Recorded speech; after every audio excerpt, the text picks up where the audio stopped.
for EVOS. Something we have to talk about for Erlan is the fact that the Melissa was also a signature pick. It's been rising in popularity. And Gani, you've seen a lot of this in our ranked games. First pick Melissa. I've been telling you, man. Yeah, I mean, you have the vision, right? Ranked games, Melissa has been first pick. Now let's see the response here from the side of RRQ. Now, Melissa, even though, like, let's say he doesn't rock Purify, she's still just so independent. And bro, right? The push ability on this hero is just so insane. Yeah, it is. As expected, it is gonna be the Hirara. Everything is a debut pick now in a fresh season. But combined with that, it's gonna be the Esmeralda against the Melissa. It feels a bit counterintuitive, but maybe they have something going on here in the XP lane. I do think the Esmeralda is a bit underrated. It is underrated, but it's going to be very, very tough anyways. You know, we've seen a lot of teams struggle against the, with the Esmeralda against the Barats even. So EVOS wouldn't be too surprised if they go for the mid-prio combo right now, pick up a Blue and a Eudora, try to stop that Hirara. It's a known combo right now to beat the Hirara, but also they might have to actually pick up the Barats as well. Something that, again, is very crucial to have in this meta. Let's see. It's the Eudora, and I believe it is going to be the Paquito. Whoa. Wow. Interesting. And they don't go for the glue here. Huh. The Paquito ain't even flex. Jungle. Yeah, go straight to the jungle. There's no way you put him against the Esmeralda. Well, I mean, there's a chance, but it's a very, very low chance. Yeah. I agree. This for the last pick, though.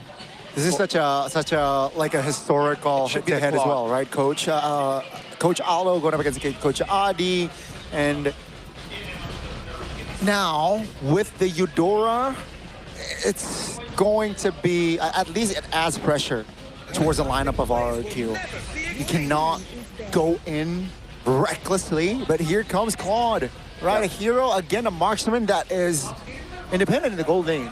I mean, it's probably the only thing that worked well against a Melissa, especially in team fights. It's the only marksman that has a leeway to dive in and dive out, especially once you build that Winter Crown. You can bypass the damage, the incoming stunts from the Eudora as well, but it's easier said than done. So far, RQ is lacking a bit more, I guess, body up front, just to take up the damage against the Eudora and also Paquito at the same time. So expect those kind of bans, I guess, from EVOS. Yep. Right now, we have to take a look at the draft DNA, the draft identity as well. That's going to be the signature of Rendy taking out the Alice pickup. But also the Belleric, I think, should also be a choice for Aldo to ban right now. They ban out the Lilia as well, by the way. So still not really closing the doors for a possible Barats for Mr. Rendy in XP. Yeah. And it feels like it's probably the most optimal choice. A crazy pick would be a Tyroth with the Paquito as well, but I don't think they're going to do that because they lack more bodies up front. Yeah. But maybe they want to do that. The Glass Cannon, the early game meta. The early game meta is going to be crucial. Definitely will take tempo as well. But yeah, Saeed and Hajir, in case you guys don't know, it's Idok and Rins, right? So no need to panic. That would have been it, Donnie. The glue with the Eudora, the Hirara would not play, right. It is what it is. Aldo, Lilia, now what? Belleric, I think they just gotta get rid of the Belleric. Wow, the Belleric is definitely up and available. It probably works for both sides here, the Belleric. Yeah. It's gonna be a big contention. Ooh. But it looks like it's going to be, oh, never mind. I thought it's already been picked. Yeah, I don't see anything else that triumphs over Belleric in this kind of situation. And the mid lane has already been picked from EVOS' side, so there's no rush for them to pick it. Yeah. So now what? The Belleric should just be the option for RRQ, but it almost feels like it's bait. The fact that EVOS didn't pick it up, I mean, didn't ban it either. They go for the Kadira of Hajirin. A debut pick, a pick that we haven't seen too much, but as a Melissa player, this is a very annoying pick to deal with. Yeah. It can bypass the go away just for a bit. But when you proc the ultimate, I think it goes slightly to the side. Yeah, the bush control as well, right? Definitely can be annoying. EVOS again cannot, rotate recklessly. I think not only for the Melissa, this is moreover is to kind of quote-unquote counter Eudora. Eudora cannot get too close to Kadira's, I guess, like environment, because the first kill brings you that CC immune. You can just burst down the Eudora really, really well. And there you go. It's gonna be a Tyroth actually. So they went for the glass cannon. I don't know about this, but I do expect the Tyroth to be a bit more, I guess, utility based. It's just gonna be an enabler most of the time. It's probably just a single Fury Hammer into all tank build. This is looking very scary. You know, Coach Aldo is definitely cooking. Remember, Tyroth shreds the armor as well, all right? If you combine that with the Paquito, bye-bye. Yeah, you know, even you build Dreadnought, even you build the Cuirass, you know, the armor will be negated. Feels like it's gonna be, oh my god! Edoc special, or wow. Now, to go for this. It's the Aid special. Oh! Aid special, Gani, you're the roamer here. Tigreal, Belleric, and this matchup, I mean, which roamer will have the better... It's tough going up against some Melissa, and let's say the Melissa is already farmed.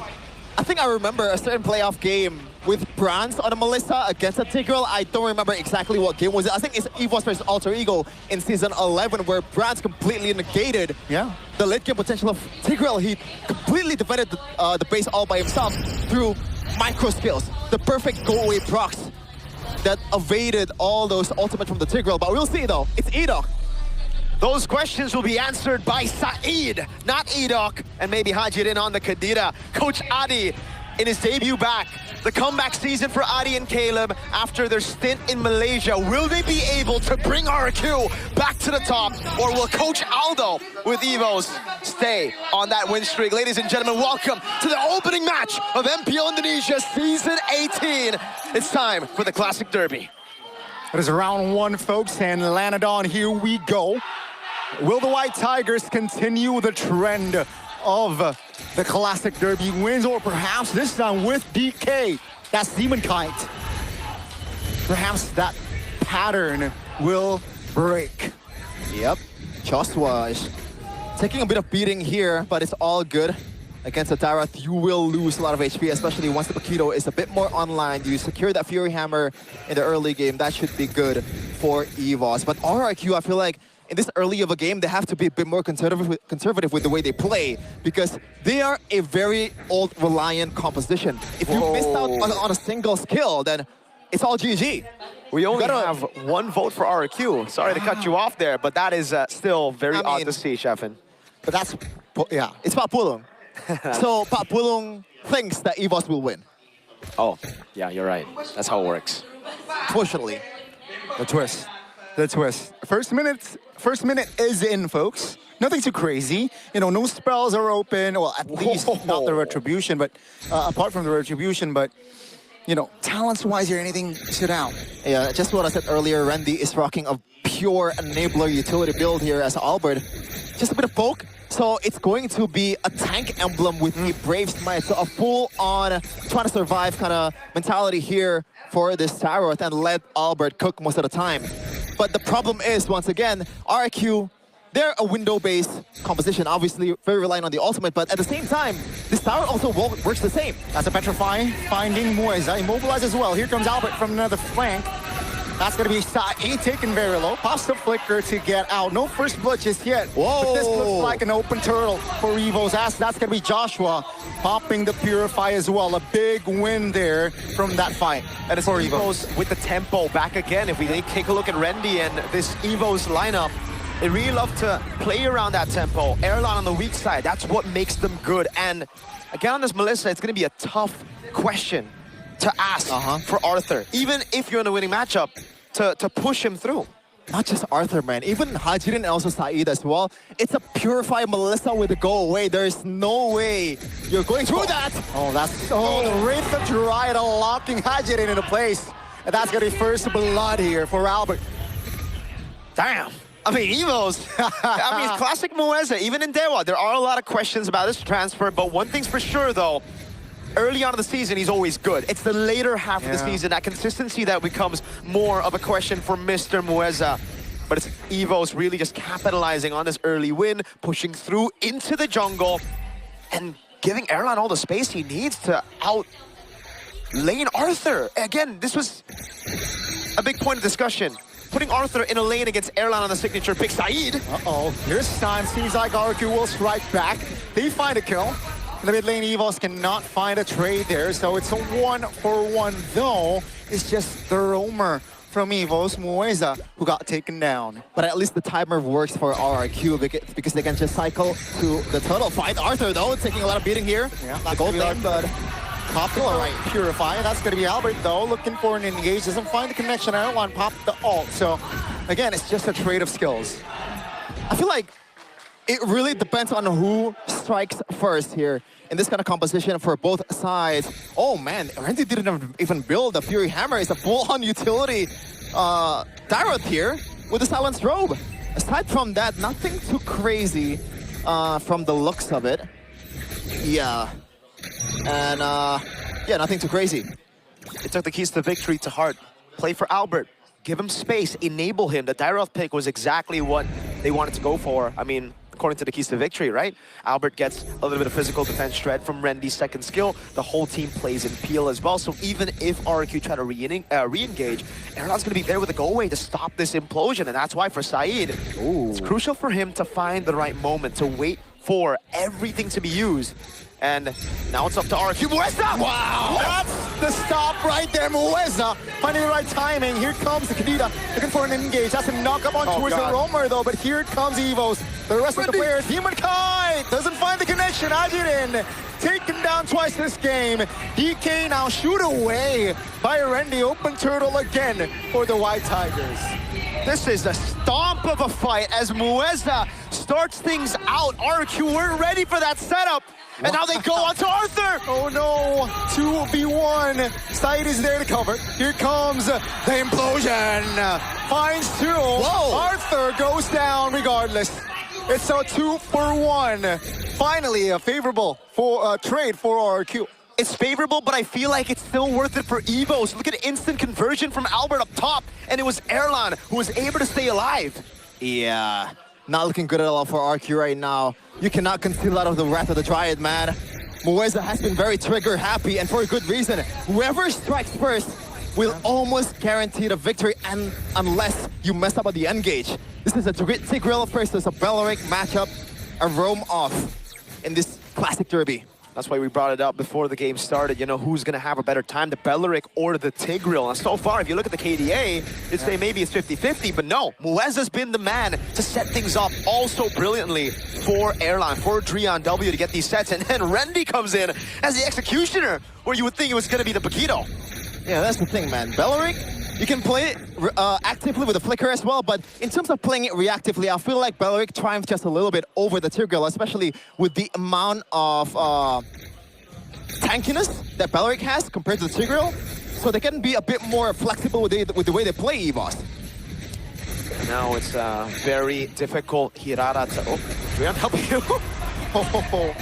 They're going in on towards Joshua. The mid turret, though, was the target. Still able to be defended. But again, 6 minutes in, almost 7. It's a healthy lead for the White Tigers. 2K gold is the difference. Even though they've rebuilt their roster, though, EVOS, they've stuck through to that disciplined gameplay of last season. Again, if you guys remember, that was really what stood out for EVOS. Playing it slow, playing it clean. This roster feels like it's taken that aspect as they get a lead.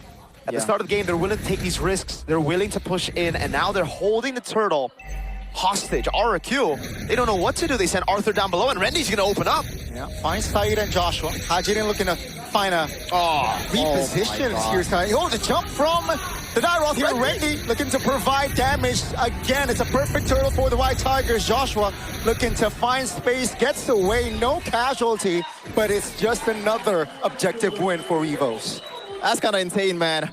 I want you guys to look at where Erlan was positioned in that team fight earlier. He's the one who's throwing out the Tigreal. Normally, as a marksman, that you should not do that against a Tigreal that has a flicker, but no! He has to go away and also purify at the same time. Saeed cannot do anything about that. He cannot engage unless he knows fully well that the purify and also the ultimate is gone. That is 2 layers that needs to be peeled for this Tigreal to pop off. And there's no way you can bait it out right now because he's the sole initiator for the team. RRQ, mid lane, and XP. It's Joshua and Hajidin that should actually be able to, you know, on paper, bait out those abilities, bait out those resources out from EVOS, but they're just two behind. If Joshua walks up, he's gonna get shredded. If Hajidin goes in, he won't even have enough damage to take Erlan down.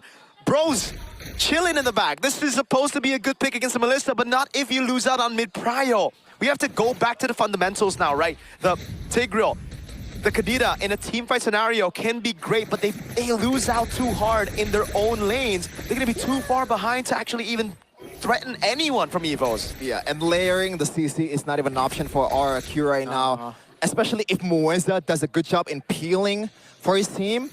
When he has the flicker, he has to watch out for a single guy, and that is Saeed. He has to man mark, box one, this guy down to the ground, and pretty much on his back the whole time. Look at that, Randy does not care. He wants himself to be ulted. He wants to bait out the resources. And it's because he's built that utility build full on. No damage, not even a Fury Hammer that you mentioned earlier, Sheffin. It's a Radiant Armor Rush, so there's no risk of him walking up. You saw the Kadita splash him with water, and it really just felt like that, like a little boy splashing water on you on the pool. Didn't feel like any waves, no rough waves, those are smooth. Yeah, he's playing in the bathtub instead of the beach. Wow. This is a bathtub. Randy. Yeah, slow push down Please below. ult me, please ult me. Please, please, come here. EVOS are just masochists right now, man. They just want RRQ to hurt them. Dude, he does not even care to use the ultimate because he knows that the ultimate for this Tyrant is kind of useless. There's no damage to proc. It's a fully enabler Tyrant at this point of the game. Oh no. Mueza finds an opening. The Wrath of Dryad is not really, doesn't really connect. Oh, Saeed finds a two-man stun. Take a look at the damage though. Saeed very low. Hajid in the back, taken down. Joshua will not be able to sustain the damage. Randy in the front will not fall just yet. Arthur gets away, but DK jumps in. Ladies and gentlemen, DK making their way an escape, but EVOS, they stand with 3. RRQ actually pull off a pretty good fight. They were able to bait out some resources, and it was through Saeed going in, baiting out Purify, zoning them in the back. Basically breaking the front to back, but still they weren't able to fully convert on that fight. Yeah, unfortunately it was through EVOS' mistake. Mueza, I think, is a bit too late or a bit too early on the flicker. Yeah, he has to be a bit more precise from now on, because if that connects, it would have been a different story for EVOS, man. They might be up like 4K, 5K gold lead by now. But yeah, good job by RRQ at this point of the game. Any equal trade is a good trade for RRQ, despite the late game might not even favor them. And this is where DrianW needs to start being very, very safe. Saeed can still pick him off, right? He can't pick up Erlan, but he can go for an easy pickoff on the Eudora. That's why both of them, Drian and Erlan, need to play together so that Erlan can purify out of that implosion, then get Drian into a safe spot with Go Away. And by the way, oh, hold on. Amazing poke. Hirata's down below. They were going to force this. Yeah, it seems like that's going to be the call. Saeed pops the conceal to at least bluff. That's a taunt, that's a stun. That's going to be the damage coming in. Rajirin finds the burst. Saeed falls. That's going to be Demon Kite in the back, trying to provide damage as the Lord will be slain by Erlan. And now Arthur, the No Man's Land, still able to find a route to safety, but it is EVOS again who will strike. Oh God, that was an early retry, I believe, from Demon Kite. Yeah. It was a 1v1 in the Lord Pit, and he wasn't able to secure it against the Melissa. And this is a Melissa, by the way. It's a marksman that uses the Trinity build, so the basic attack damage is not really that much compared to the critical marksman usually. So there's absolutely no reason for DK to lose that retribution. Maybe it's the jitters of MPL ID, but I don't think so. The way he played M7, he played in a much bigger stage. There's no room for jitters, even if you're debuting in MPL ID. Yep. I mean, to play devil's advocate, it was on utility junglers. It was on more of a comfort pick now. As he has to play the Hirata, it might be different. In a crazy brawl, chaotic server, is going to be much more difficult, man. Erlan walking up now, trying to siege that turret down in the mid lane as they have a Lord down below. Taking it slow, though. Again, classic EVOS from Season 17. Let's see, it's going to be the first Lord rushing on towards the bottom lane. RRQ, though, will find composure and defend it. It seems like Evo says, you know what, let's not force anything. No opening, let's back off. Rinse and a reset for EVOS right now. Not the biggest gold lead. Not that big of a gold lead, to be honest. Nope. From the way I feel like RRQ is playing this game, but now Side getting spotted up. Whoa. Thunder's Wrath even used up down in the bottom lane. Hajidin! Again, the spacing from Erlan has been amazing. Here comes a jump from EVOS. Two-man dive there. Arthur, here comes the blazing duet with Arthur popping the EVOS. Now backs away. Finds the turret, though it is not the far lane turret. So that's a small dub, but take a look at the gold lead EVOS. They're healthy. 5,000 gold lead. That's a lot. Oh, God. Randy even walking up. That's the orange buff take by Alberttt. They want more. Wait. They're going to base through it down below. They want the 4 lane, Gotti. Yeah, it seems like they will seize the turret. They will gladly take it. And RRQ, they have nothing to defend that far lane turret. So it is just the mid lane turret that is left standing here for the base of RRQ. And now it gets frustrating for RRQ because it almost seems like they've had, you know, all this time to scale up, but some of their heroes just don't do that, right? I mean, you have the Claude in the scaling department, but everybody else there kind of falls off. And even the Esmeralda, I think, kind of falls off against this shred comp of EVOS. By the way, I love the boots pick here from DrianW. W indeed. A tough boots against a Kadira is always a must if you're playing solo rank. But in this case, as long as you don't die, you know, you can still flicker out of a Petrify. So it's super easy for him to get out as well. The only thing that can actually kill him is probably Arthur, but in this case as well, let's take a look at the item from Arthur. He has not secured a Wind of Nature, or like a Rose Gold Meteor, or even a Wind of Crown. Saeed. Yeah, looking for an opening, has immortality. That's a pressure 5, finding the burst damage. The mid laner from EVOS is out. That's gonna be RRQ now with the men up. Can they convert? Seems like the damage from Erlan is still significant. Even with 4, they have the equipment to just shoo away the members of RRQ. And as that old duo, the 2 pillars of RRQ that they've trusted time and time again, all the way from Season 14, Rins and Edok, who were able to make that play to open it up for DrianW. Now for him, it was just unfortunate, man. He had to flicker out of Saeed's conceal, and then it was Hajin with the instant punish with the Petrifies. Now they go for the Lord Dash, but the wave up top is good. It's going to be Erlan. Tricky here. Calm down. Erlan Providing damage. Hold on. Joshua taking very low. RRQ now repositioning. Saeed is just sandbagging the damage here. Randy, great peel there from DK. Wow. And RRQ, they still stand with 5. Slow and steady wins the race. They know that RRQ, even with a man advantage, couldn't go for the Lord. They have no damage to burst it down. So they just wait for DrianW to come back up. They rely on the Melissa and they play around Erlan. Yeah. It feels very upfront and honest here. RRQ, the only thing they can do is wait out for the mistakes, wait out for the resource to burn by itself, which is really not good in this stage of the game, man. You cannot build a winning composition through that 5k gold lead for EVOS, and this just might be the last load of the game. 16 minutes has elapsed. They have all the gold in the world and also all the items. Everybody's stacked up probably except for Moisa. Look at this, Randy. All in. Crowd control onto his ready, and he survives. Take a look at Albert. The Paquito is providing hell of damage. DK looks for an angle, doesn't find the connection to take him down. That's a taunt by Moisa, locking DK down. And here comes EVOS with a full-on Lord marching on towards the base. RRQ, can they defend with 4? That's it, EVOS now finding the mid-turret. RRQ now looking for an opening for Lord. Saeed, the burst damage from EVOS is just too good. And ladies and gentlemen, in round 1, the White Tiger